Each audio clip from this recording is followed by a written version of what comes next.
Yeah, that's a thing that we're really really happy about as a team is to really kind of make sure that Dennis Jackson's day, ended the right way. And we talked about that at halftime.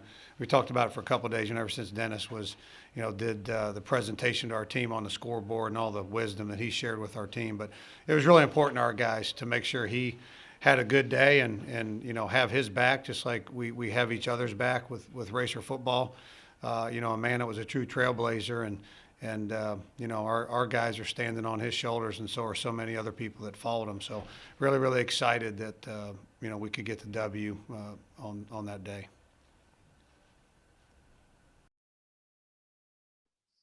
Coach, another day, another defensive touchdown. What's it like knowing that side of the ball can continue to provide points for this team? It's huge, and it's just one of those things that it kind of feeds off each other. The D line are getting pressure, and that quarterback can't step up and make the throw he'd like, or he's got to throw it not on time like he would like. And our DBs know that, so they feed off of our D line, going to hunt and putting pressure on the guy, and our linebacking core, is doing a good job of getting underneath routes. So that's what's happening is we're attacking it, top down with the DBs and also underneath coverage with the linebackers, and you add that with pressure, on the passer, some good things could happen. And our guys really done a good job of buying into the things that are happening in practice, with our turnover circuit and some of that, and it's all a tribute to them. There's no magical drill or thing you can say to somebody. It's got to be somebody that has a passion and desire to be really, really good and want to work at it, and that's what our kids have done.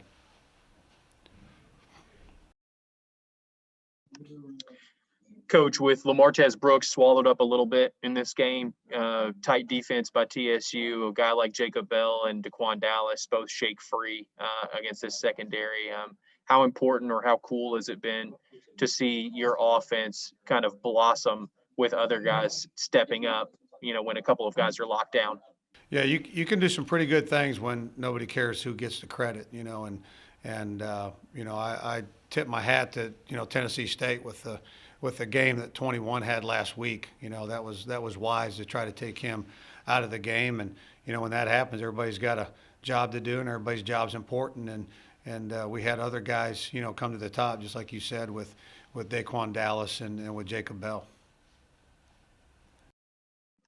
How does Daquan continue to find big openings? I know the catch against SEMO was a shorter catch, but it was tight coverage, but he found an opening. But that's 2 huge touchdowns by him this year. How is he finding opening space? Yeah, I think he had a big one in the Martin game as well. He just, he's football's important to him, and he listens in the meetings, and he's attention to detail in practice. So he runs the routes the right way and understands, coverages and what he needs to do. And then, Five's getting the ball to him. That's a pretty important part of it as well. And the O-line protecting to give him time to get the ball to him. So it's a total team thing, but really, really proud of Daquan. And, he scared the heck out of me with that hit, there earlier, but really proud of him, really proud of Jacob Bell. Coach, the quarterback sneak for the touchdown there late. I don't recall the last time I've seen the Murray State Racers under center. How long has that been installed in the playbook? We've had that since day one. Coach Hodges, the offensive staff, have several different ways to run quarterback sneak, and that's one of them. It's been in the playbook from the get-go. We practice it every week, so you get cumulative reps, even though you don't do it a lot. But when you do it every week, you start to gain some reps at it. And it's been in there, and our guys did a nice job.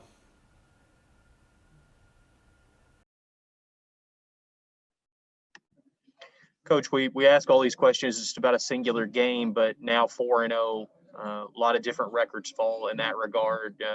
First 4-0 start on a season in 25 plus years, first 4-0 start and then secure a winning season for the first time since 2011. Are those things that you talk about in the locker room, or do you keep a mentality of just staying focused and moving forward with one game at a time?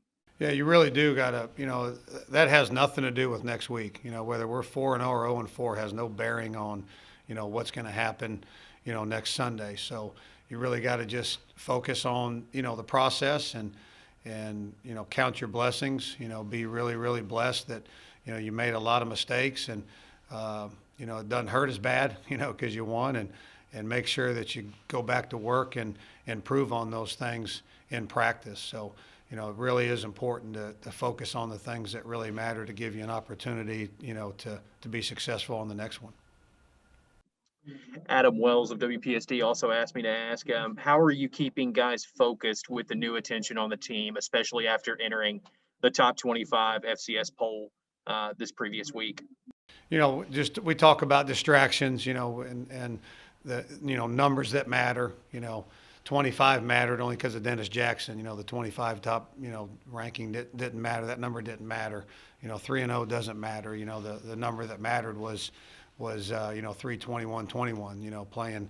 Playing that game. So we talk a lot about focus on the things that matter and don't focus on the distractions. That's one of the biggest things with football is try to get somebody to to look over here at this motion or this shift or whatever, and you really want to run it over here. It's a really important part of football to make sure you focus on the correct thing. So we talk to them a lot about that, but again, it's got to be on them. And they've bought into this is important and we want to do well. So we're gonna have the things that coaches emphasize, and we're gonna really buy in and hunker down and do it.